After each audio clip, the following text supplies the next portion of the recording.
Continuamos en Café Sin Rosca y también la invitación, estimados amigos, para que luego del noticiero estén también conectados con Ruta de la Humanidad. Hoy miércoles también tenemos Ruta de la Humanidad con nuestra compañera Paulina Pérez. Damos la bienvenida al doctor Fernando Casado, con quien vamos a conversar sobre la coyuntura política y los candidatos. ¿Qué ofrecen? ¿Qué proponen en estas elecciones extraordinarias, estas elecciones que se vienen atípicas para los ecuatorianos, porque es para finalizar un periodo nada más, pero es importante porque lo que se buscaba al inicio de todo esto y del contexto de antes de estas elecciones es que lo que se buscaba es la salida del señor Guillermo Lasso por medio de un juicio político, pero él tenía el as bajo la manga, que es la muerte cruzada, y estamos viviendo eso este momento. Estimado Fernando, muy buenos días, bienvenido, gracias por estar aquí en Café Sin Rosca. ¿Cómo ves tú esta elección que se viene y cómo están los candidatos y qué ofrecen? Muy buenos días. ¿Qué tal? Buenos días, un saludo para ti y para toda la audiencia. Bueno, unas elecciones anticipadas, producto de una muerte cruzada que quizás no se debería haber dado, ¿no? Que probablemente la salida al actual presidente tendría que haber sido en realidad el juicio político, pero que finalmente él desnaturaliza ese mecanismo y convoca a una muerte cruzada para quedarse aún 6 meses más, y que además no se presenta él a las elecciones, abriendo el melón a que va a ser sí o sí una nueva cara a la que ocupe Carondelet a partir del resultado de las elecciones, sea cual fuere. Bueno, creo que está bastante claro que hay una fuerza orgánica muy sólida en el país, que ya se vio además después de las elecciones del 5 de febrero. El correísmo, sin duda, ha sido durante todos los últimos años la fuerza mayoritaria, gana todas las primeras vueltas y las gana de manera solvente. En algunas ocasiones, como el 2017, estuvo a punto de ganarla en primera vuelta. Y en esta elección, pues se discute un poco el mismo escenario. ¿Podrá el correísmo, que ya se sabe que va a tener la primera posición en la primera vuelta y que ya se sabe que le va a sacar a su inmediato perseguidor, el que obtenga el segundo puesto, 10 puntos, ¿podrá el correísmo entonces solventar la papeleta este 20 de agosto en una primera vuelta alcanzando el 40% de los votos válidos? Esa es realmente la cuestión, ¿no? Y bueno, vemos que el correísmo, aunque hubo una gran fragmentación del voto en febrero, obtuvo las principales capitales de las principales ciudades del país y también las principales prefecturas, y bueno, y creo que va a depender de cómo encaren los correístas esta elección, si podrán o no lograr la victoria en primera vuelta. Claro, hay 7 candidatos más, los mismos están en este momento en una campaña recorriendo el país, aunque la campaña en sí no se ha abierto todavía, pero claro, esa es la idea, ¿no? De que la principal fuerza opositora pues termine ganando en una sola vuelta.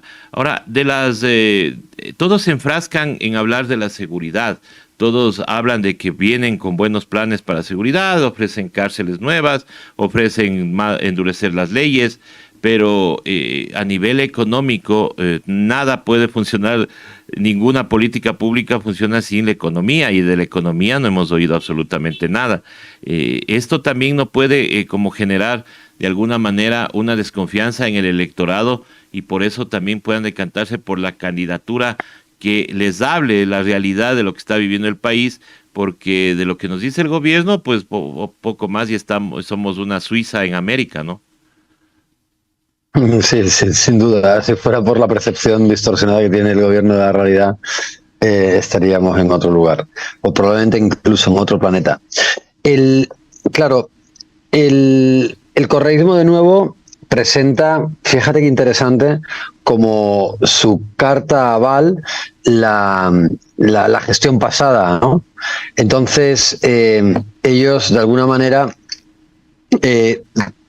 hablan de ya lo hemos hecho, sabemos cómo hacerlo, y por lo tanto tenemos ya una metodología que hemos probado que tuvo éxito en el pasado, ¿no? Entonces, claro, en ese sentido la narrativa es coherente y al mismo tiempo pues se basa en hechos certeros, porque normalmente un político siempre tiene un etos negativo, un político siempre es percibido por la opinión pública y por el electorado al cual quiere seducir el político como alguien que precisamente por obtener su voto diría cualquier cosa, y eso normalmente pues siempre le complica la capacidad de posicionar su mensaje al político, ¿no? En términos generales eso es lo que ocurre en una campaña electoral y en el marketing político. Claro, de nuevo, ahí tiene ventaja el correísmo porque no te vendo una fórmula nueva, no quiero darte una solución mágica, sino que ya en el pasado teníamos 5,5 muertes por cada 100.000 habitantes y ahora tenemos 25 y probablemente en el 2023 lleguemos a 34. Yo te las voy a bajar porque ya lo hice, porque cuando Correa tomó el gobierno en el año 2007, las muertes por cada 100.000 habitantes eran 18. Entonces el correísmo lo redujo en un 300% y ahora en 3 y ahora en 6 años se ha sextuplicado la inseguridad. Lo mismo con el tema económico. Nosotros ya reducimos desigualdad, ya redujimos pobreza, ya logramos mayor acceso a la salud y mayor acceso a la educación, etcétera, etcétera. Entonces ahí también hay una gran coherencia en el mensaje que siempre es muy importante para la percepción, para restar los negativos a cualquier candidatura. Y bueno, por último yo creo que también es importante mirar de dónde provienen los candidatos, ¿no? Es decir, creo que es bastante interesante que Luisa González no solamente es la única mujer, sino que además es la única mujer militante en la base electoral del partido o movimiento político del cual proviene, ¿no?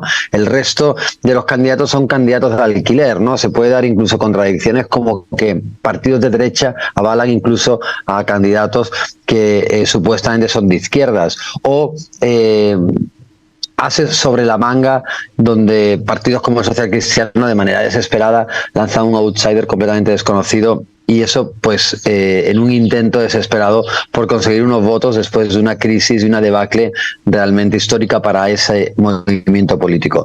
Entonces creo que también es importante ya desde el inicio ver la coherencia de los partidos, ¿no? Esas plataformas que desgraciadamente en muchas ocasiones son utilizadas como plataformas de alquiler y no realmente como un lugar de formación, de militancia y un lugar en donde ideológicamente se formen personas que después aspiran al poder como medio y no como fin para la transformación de la sociedad en una mejor sociedad, ¿no? Una sociedad más digna. Entonces eso creo que también es importante que como ciudadanía lo miremos, ¿no? Porque en muchas ocasiones ahí es donde ya empieza el engaño. Totalmente. Ahora, hay candidatos que se han enfrascado en el discurso de decir, bueno, yo soy el único que puede acabar con el correísmo. Sin embargo, el correísmo o la Revolución Ciudadana es el único partido, como bien tú decías, es el único partido que estaba, digamos que preparado o tenía las bases sólidas de lo que tiene que ser un partido político, ¿no? Por eso sacan una militante como candidata y no pues alguien de alquiler o alguien que se presentó en ese momento solamente por la moda del momento.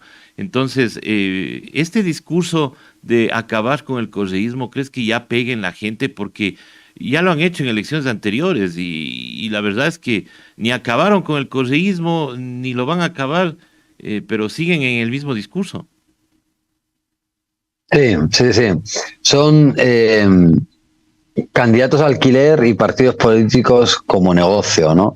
El correísmo, precisamente por la amenaza que ha supuesto al status quo, es decir, durante 200 años de vida republicana lo que hemos tenido a cargo de nuestros países en América Latina y del Ecuador son élites que han usufructuado del Estado y saqueado sus recursos, ¿no? Básicamente eso es lo que ha ocurrido. Claro, cuando llega un gobierno que aboga por tomar las riendas de un Estado fuerte, intervenir en la economía y redistribuir riqueza, disminuyendo desigualdad, disminuyendo pobreza extrema, estableciendo hospitales fuertes y no clínicas privadas fuertes, estableciendo universidades públicas fuertes y universidades privadas fuertes.